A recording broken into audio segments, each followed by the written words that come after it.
여러분 안녕하십니까? 말씀으로 하루를 여는 천수답의 새벽 묵상. 오늘은 고린도전서 2장을 묵상하겠습니다. 가장 경계해야 할 것은 바로 자아입니다. 바울은 당대 최고 학부에서 수학한 엘리트 출신이지요. 나면서부터 로마 시민권을 가지고 태어난 출생 배경과 사회에서 인정받는 바리새인 출신의 베냐민 지파였습니다. 누구에게도 꿀릴 게 없는 촉망받던 젊은이가 그 시대에 아무도 인정해주지 않는 그리스도인이 된 것입니다. 논리면 논리, 철학이면 철학으로 누구와도 견질 수 있는 학식을 갖춘 바울이 고린도에 오기 전에 아덴에서 자신의 학적 지식과 경험을 바탕으로 아덴의 철학자들과 논쟁을 벌였었습니다. 그리고 그 결과는 아주 미약했었지요. 사도행전 17장 18절에 어떤 에비구레오와 스토이고 철학자들도 바울과 쟁론할세 혹은 이르되 이 말장이가 무슨 말을 하느냐 하고 혹은 이르되 이방신들을 전하는 사람인가 보다 하니 이는 바울이 예수와 또 몸의 부활을 전함이니라. 인간의 지식과 학문으로 얻을 수 있는 영혼은 한 명도 없습니다. 영혼을 구원하는 것은 전적으로 하나님의 역사이지요. 하나님의 성령의 도움 없이 순수한 인간의 힘으로 우리는 한 명의 영혼도 회심시킬 수 없습니다.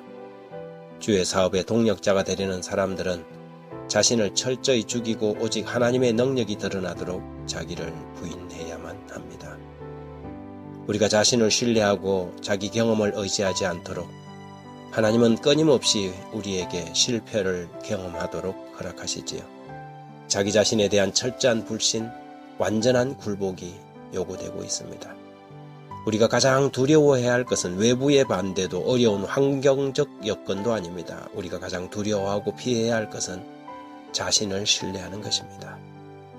모세는 애굽 궁정에서 40년을 애굽의 학문과 기술을 배우고 익혔습니다. 그리고 그런 자신의 경험을 의지하고 신뢰하는 충동을 억제하고 다스리기 위하여 광야에서 목동 생활을 다시 40년을 해야만 했습니다.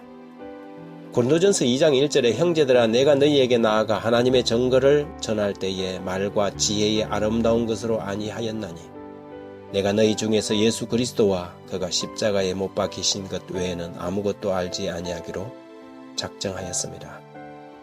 바울처럼 모세처럼 능력 있고 뛰어난 일꾼들에게 가장 힘든 것은 자신의 능력을 의지하지 않도록 자기를 통제하는 일입니다. 그것이 이 땅에서 사실 때에 하나님의 아들이면서 신성의 소유자이신 그리스도께서 견디서야 했던 가장 큰 시험이었지요. 히브리서 5장 8절에 그가 아들이시라도 받으신 고난으로 순종함을 배우셨다고 말하고 있습니다. 내가 하나님의 아들이거든 이라고 유혹받을 때에 아들의 신성을 사용하지 않는 것이 그분이 하실 순종이었습니다.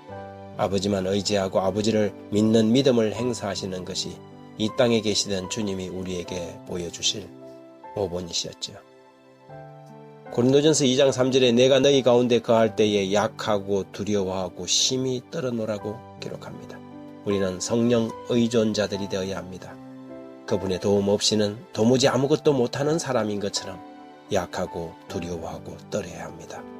그리고 하나님께서 함께 하시지 않으면 한 걸음도 못 나갈 것처럼 철저히 그분께 의존하는 사람들이 되어야 합니다. 2장 4절과 5절에 내 말과 내 전도함이 설득력 있는 지혜의 말로 하지 아니하고 다만 성령의 나타나심과 능력으로 하여 너희 믿음이 사람의 지혜에 있지 아니하고 다만 하나님의 능력에 있게 하려 하였노라. 하나님 아버지, 하나님만을 의지합니다. 하나님의 성령 우리를 인도하여 주십시오.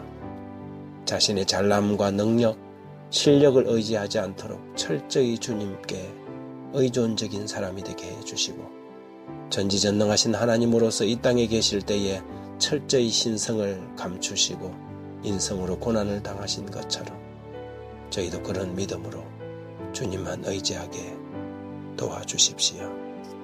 예수님 이름으로 기도드렸습니다. 아멘.